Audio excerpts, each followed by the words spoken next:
क्या पार्लिमानी कमेटी उनकी demand judicial commission की है, ये एक मुनासिब ऑफ़र है? और दूसरा, अभी तक जो मुज़ाकराती कमेटी है वो भी कोई ठोस जवाब नहीं दे पाई अपोजिशन को, इसकी क्या वजह है?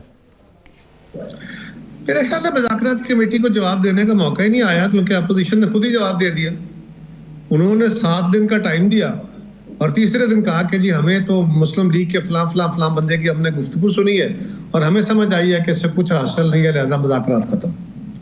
तो वो तो मुज़ाकराती कमेटी का तो खात्मा उन्होंने खुद ही ऐलान कर दिया था। इसके बावजूद हुकूमत की कोशिश रही, ज्यादा बेहतर होता कि अगर हुकूमत का इरादा फर्ज करें ये शक है कि हुकूमत का इरादा दुरुस्त नहीं है, तो क्या बेहतर होता कि पीटीआई गवर्नमेंट के जो मतलब जवाबी उनकी तजावीज़ थी, उनके टीओआरस के मुताबिक उनकी डिमांड्स के बाद वो जवाब आने देते और उसके बाद ना मानते, जो भी उन्होंने वक़्फ़ लेना था ले लेते। उन्होंने फिर एक दफ़ा चीज़ें अपने गले डाल ली हैं। अब आप और मैं सारा मुल्क ये सोच रहा है कि यार चले हुकूमत बड़े दिल का मुजाहरा करे, हुकूमत को आगे बढ़ना चाहिए, अपोजिशन अगर नहीं भी कर रही तो क्या फ़र्क पड़ता है, आप मान लेना बात। ये जब बात हम कर रहे होते हैं तो इस आर्गूमेंट में हम ये भी मान रहे होते हैं कि वो भी ठीक नहीं कर रहे, लेकिन चलो वो जिद पे आ गए हैं तो आप जरा बड़े दिल का मुजाहरा करें, आपकी जिम्मेदारी ज्यादा बनती है। Okay, fair enough. अब सवाल ये है कि वो मांग क्या रहे हैं। वो कह रहे हैं कि एक 3 जजेस पे मुश्तमिल सुप्रीम कोर्ट के 3 सिटिंग जजेस वो बैठे कमीशन में और वो तहकीकात करके इसका फैसला करें कि यहाँ क्या हुआ है और कौन जिम्मेदार है। वो 9 मई का भी करें, वो 26 नवंबर का भी करें, वो फलां चीज का भी करें, वो इलेक्शन का भी करें। लिहाजा एक ऐसा मैंडेट है जो कई साल तक वो मामला कंक्लूड नहीं हो पाएगा। अब जुडिशरी पता नहीं उस पर अमल भी करती है कि नहीं, और 3 सिटिंग जजेस का कमीशन बना देने का एक और मतलब भी है। अब आपने करना क्या है, हुकूमत की तरफ से जायज है नाजायज है सही है नहीं है एक तरफ रखते हुए, एक एलिगेशन है कि आपने 9 मई को, आपने 26 नवंबर को, आपने फलां मौके पे ये हरकत की है जो कि कानून के जुमरे में आता है, ये क्रिमिनल ऑफेंस है। आपने अफवाज पाकिस्तान की तंसीबात पे, उनके हाउसेज पे, GHQ पे हमले किए हैं, ये बहुत बड़ा जुर्म है उसके जुमरे में, एक एलिगेशन। वो डिनाइल बोर्ड में है दूसरी तरफ से पीटीआई वाले। इसी तरह 26 नवंबर का है, वो कहते हैं हमारे पहले सैकड़ों थे, अब कोई 12-14 पे आ गए कि हमारे इतने लोग जो है वो मार दिए गए और बहुत सारे लोग जख्मी हुए हैं फलां। हालांकि अभी तक उसकी कोई हतमी फहरिस्त नहीं है सिवाय नामों के, और वो कौन है, कहाँ है, कब उसका तदफीन हुई है, क्या हुआ, जो गवर्नमेंट की तरफ से सवाल उठते हैं। लेकिन इसके बारे में भी अच्छा सवाल यह है कि ये क्रिमिनल ऑफेंस जो है, इसके बारे में अगर सुप्रीम कोर्ट के 3 जजेस किसी को जिम्मेदार ठहरा देते हैं, हुकूमत को, किसी इदारे को, किसी इदारे के सरबराह को, या किसी सुबार्डिनेट को, या वजीर आजम को, या किसी वजीर को, या किसी को, या दूसरी तरफ वो पीटीआई के ऊपर डाल देते हैं मिसाल के तौर पर, तो उसके नतीजे में क्या होगा, कमीशन खुद जजा सजा नहीं देता, कमीशन अदालत नहीं होता। हाँ, रिपोर्ट देगा। कमीशन अपनी अमूमी फाइंडिंग देता है, उसके बाद उसकी इन्वेस्टिगेशन करके अदालती प्रोसीजर शुरू होता है। और अदालती प्रोसीजर कहाँ होना है, सुप्रीम कोर्ट में तो नहीं होगा, डायरेक्ट तो नहीं सुना जाएगा, वो सिविल कोर्ट में आएगा। सिविल कोर्ट में कौन सा ऐसा जज होगा और कौन से ऐसा इन्वेस्टिगेटर होगा जो सुप्रीम कोर्ट के 3 जजेस की फाइंडिंग के बाद अपनी फाइंडिंग में उसमें से अपने फाइंडिंग कर ले, या कौन सा जज होगा जो नीचे बैठा उसका कोई फैसला बदल ले, या कोई इसकी हैसियत बनेगी। तो ये कुछ चीजें ऐसी हैं जो प्रैक्टिकेबिलिटी का भी एक इशू है यहाँ पे। सो पीटीआई को भी ये समझने की जरूरत है कि इस वक्त इरशाद साहब जो मसला बना हुआ, ये हमारा अमूमी समाजी रवैया भी हो गया है, ये हमारा मजहबी रवैया भी हो गया है, ये हमारा सियासी रवैया भी हो गया है। हर तरफ हम एक दूसरे के साथ आर्गुमेंट नहीं कर रहे, हम एक दूसरे को शिकस्त दे रहे हैं। कायरा साहब, मैं छोटी सी एक बात खत्म कर लूंगा जी। हम एक दूसरे को चित करने के चक्कर में, मैंने आपको पिछाड़ना है, आपने मुझे पिछाड़ना है। सियासत में और खास तौर से डायलॉग में ये एक दूसरे को पिछाड़ा नहीं जाता, ये एक की शिकस्त दूसरे की फतह नहीं होती, ये जजमेंट नहीं होती। यहाँ पे आपने मिडिल वे निकालने होते हैं, पॉसिबिलिटीज, आर्ट ऑफ पॉसिबिलिटीज कहते हैं ना पॉलिटिक्स। तो अपने दरमियानी रास्ते निकालने हैं, दोनों तरफें ने नीचे उतरना है अपने अपने नाक घोड़ों से, और तब रास्ते पैदा होने हैं। कायरा साहब, ये आपकी जो आखिरी बात है, तैयारी नहीं, आपकी आखिरी बात ये परफेक्ट है कि हमारे यहाँ सियासी और जमहूरी रवैये हैं ही नहीं, किसी तरफ भी नहीं है, हर आदमी दूसरे को ख़त्म करने के दरपे है, ये तो इसमें कोई शक ही नहीं है, ये हर जगह है, ये बिल्कुल ठीक है। सवाल ये है कि जब वो जुडिशल कमीशन मांग रहे हैं तो उसमें वो ये बिल्कुल नहीं कह रहे कि जुडिशल कमीशन सज़ा जज़ा देगा। उसकी मैं मिसाल दूंगा, जो 2015 में एक जुडिशल कमीशन बना था, उस वक्त चीफ जस्टिस की सरबराही में, नासिरुल मुल्क साहब की सरबराही में, उसने भी किसी को सज़ा जज़ा नहीं दी थी। उसने ये बताया था कि इसमें मुनज़्ज़म धांधली हुई है या नहीं हुई। कमीशन ने रिपोर्ट दे दी कि मुनज़्ज़म धांधली नहीं हुई, लेकिन धांधली हुई है इनफरादी सतह पे और बाज़ हलकों में, और उसके लिए उसने कुछ तजावीज़ दी कि आप इस मामले को आप ठीक करें, और जिसके बाद वो एक पार्लिमानी इस्लाहाती इंतखाबी इस्लाहाती कमेटी भी बनी। जब आप उसूली तौर पर ये तय करेंगे कि जुडिशल कमीशन बना रहे हैं, तो उसमें तो फिर TR मिल बैठ के तय करना है ना कि उसका दायरा कार क्या होगा। उसने रिपोर्ट तो ये देनी है कि PTI मुजरिम है या नहीं है 9 मई में, और 26 में हुकूमत की तरफ से कुछ हो या नहीं हुआ, यही होगा ना।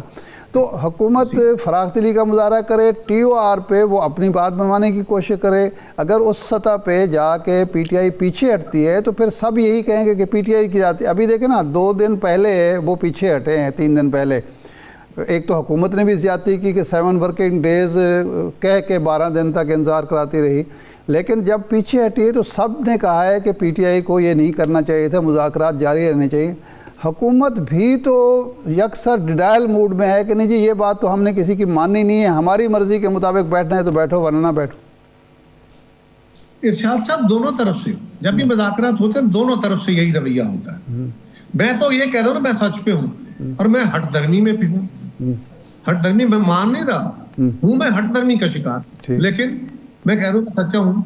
दूसरी तरफ वाला फरीक जो कहता है वो भी हठधर्मी का शिकार और कहता है मैं सच्चा हूँ। अब दोनों ने अपने अपने सच, अपने अपने मुतालबे रख के बैठना है, उसके ऊपर डिस्कशन करनी है। हमेशा जब मुज़ाकरात होते हैं ऐसे होते हैं, दोनों फरीकैन अपने अपने हार्ड लाइंस पे खड़े होते हैं। मेरा तजर्बा के दौर में भी मैं कई मुज़ाकरात के अमल में शामिल रहा, और मैंने जो सुना पड़ा है वो भी कि आप अपने अपनी जगह पर खड़े होकर चलते हैं और फिर आस्ता आस्ता सॉफ्ट होकर मिडिल वे निकालते हैं प्रैक्टिकेबिलिटी के हवाले से।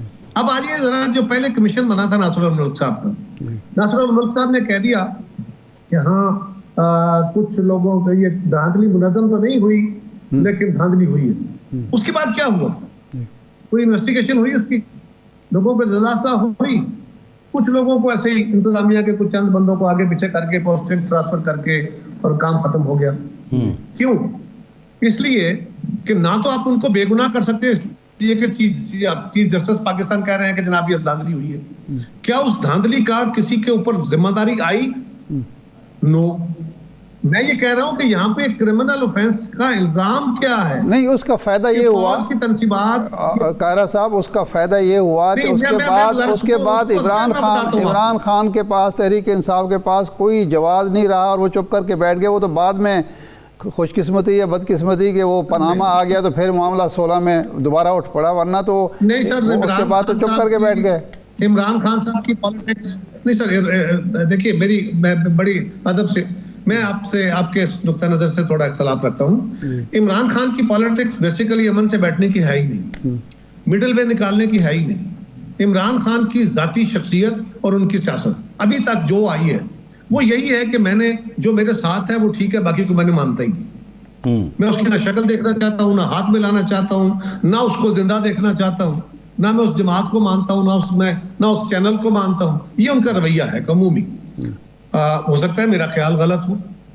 इस रवैये के साथ ना तो आप अच्छे इंसान के तौर पर जिंदगी गुजार सकते हैं और ना अच्छी सियासत कर सकते हैं, ना समाज के मसाइल निकाल सकते हैं। आप अगर चैरिटी वर्क कर रहे हैं तो अपनी चॉइस का काम कर सकते हैं, लेकिन जब आपने मल्टीपल स्टेक होल्डर्स के साथ काम करना है और मैंडेट सिर्फ एक को नहीं होता।